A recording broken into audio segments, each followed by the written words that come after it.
Misteri Lorong Bawah Tanah, Gedung Sate Bandung. Kota yang indah di siang hari, penuh cahaya dan kehidupan. Tapi ketika malam tiba, ia berubah. Dari balik gedung-gedung bersejarah, muncul kisah-kisah lama yang tak pernah selesai. Dan salah satu yang paling sering diceritakan adalah tentang gedung sate ikon Jawa Barat. Simbol kebanggaan, sekaligus rumah bagi misteri yang kelam. Di episode sebelumnya, kita mendengar bagaimana seorang pegawai sederhana bernama Sardi mendengar nyanyian lirih noni Belanda. Suara itu membuat bulu kuduknya berdiri, membuatnya yakin ada sesuatu yang masih menghuni gedung sate. Namun, kisah ini tidak berhenti pada nyanyian. Ada bagian lain yang lebih gelap, lebih menyeramkan. Cerita tentang lorong bawah tanah. Setelah pengalaman mendengar nyanyian itu, Sardi sering dihantui mimpi buruk. Dalam tidurnya, ia berjalan di lorong sempit, temaram, dengan dinding bata yang lembab. Setiap langkahnya diiringi suara tetesan air. Pintu-pintu besi berkarat berjajar di kiri dan kanan. Beberapa berderit, seperti ada sesuatu yang mencoba keluar. Dari balik pintu itu, terdengar suara lirih, rintihan, tangisan, bahkan suara orang berbicara dalam bahasa asing. Sardi sering terbangun dengan tubuh basah oleh keringat dingin. Ia tahu mimpi itu bukan sekadar bunga tidur. Ia merasa sedang dipanggil, diajak untuk menyaksikan sesuatu. Rasa penasaran akhirnya membuatnya memberanikan diri bertanya lagi pada satpam tua di gedung sate. "Pak, di dalam gedung ini benar ada lorong bawah tanah?" tanyanya pelan.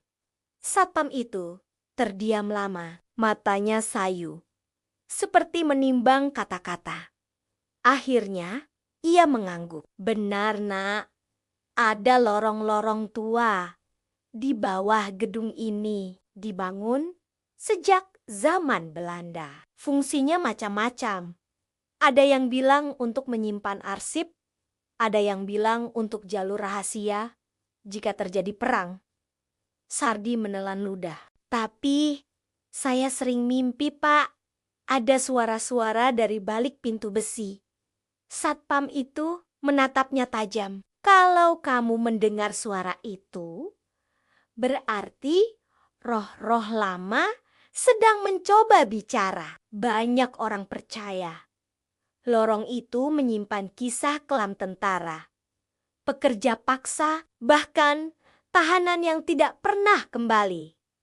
Malam itu, Sardi pulang dengan pikiran kacau. Ia ingin melupakan, tapi mimpi itu terus datang. Hingga akhirnya, pada suatu malam Jumat, rasa penasarannya tak terbendung. Ia memutuskan kembali ke sekitar gedung sate.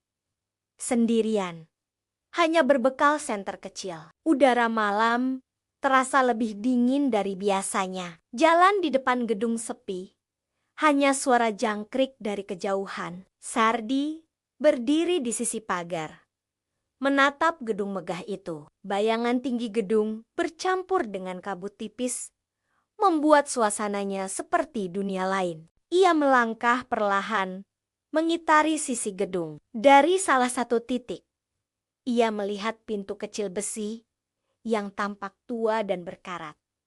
Pintu itu setengah tersembunyi oleh semak. Hatinya berdebar. Inikah pintu menuju lorong yang ia lihat dalam mimpi? Dengan tangan gemetar, ia mencoba menarik gagang pintu. Awalnya keras, tapi tiba-tiba pintu itu berderit terbuka dengan sendirinya. Dari dalam, udara lembab bercampur bau tanah dan karat langsung menyergap. Sardi menyalakan senternya. Tangga menurun, terlihat jelas, menuju kegelapan pekat. Langkahnya berat, tapi dorongan rasa ingin tahu lebih besar daripada rasa takut. Ia menuruni tangga pelan-pelan. Setiap anak tangga berderit seakan menjerit, menolak kehadirannya. Lorong itu sempit, dindingnya bata basah. Cahaya senter hanya mampu menyorot beberapa meter ke depan. Suara tetesan air terdengar jelas, menambah kesan menyeramkan. Beberapa meter berjalan, Sardi melihat pintu besi berderet di sisi lorong.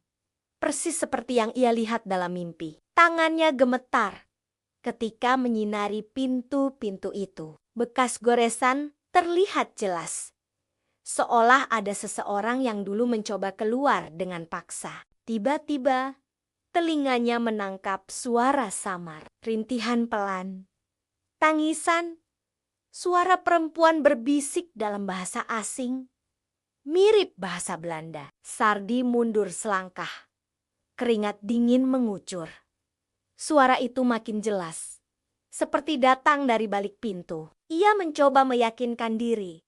Ini cuma imajinasi, tapi jantungnya berdetak kencang. Saat ia hendak berbalik, nyanyian itu terdengar lagi. Nyanyian lirih, sama persis seperti yang ia dengar di luar gedung beberapa malam lalu. Nyanyian noni Belanda. Kali ini, suara itu menggema dari seluruh lorong. Sardi merasa kepalanya berputar. Bayangan putih samar muncul di ujung lorong. Perlahan mendekat. Sosok itu memakai gaun panjang. Rambut pirang terurai, wajah pucat, dan tatapan kosong. Sardi mundur. Tubuhnya kaku. Sosok itu terus berjalan mendekat sambil bernyanyi. Langkahnya tak bersuara, melayang di atas lantai bata. Ketika jaraknya tinggal beberapa meter, lampu senter Sardi bergetar, lalu padam. Gelap total, hanya suara nyanyian yang mengisi ruang. Sardi menutup mata. Tubuhnya gemetar hebat. Dalam kegelapan itu, ia merasakan hembusan dingin di telinganya. Lalu sebuah bisikan halus. Belum selesai. Entah berapa lama. Ketika ia membuka mata, ia sudah berada di luar pagar gedung sate. Nafasnya terengah. Tubuhnya lemas. Ia tidak tahu bagaimana bisa keluar. Sejak malam itu, Sardi tidak pernah lagi berani mendekati gedung sate seorang diri. Namun, mimpi buruknya terus berlanjut. Ia masih melihat lorong itu, pintu-pintu besi, dan sosok noni Belanda yang bernyanyi. Cerita Sardi hanyalah salah satu dari banyak kisah misteri gedung sate.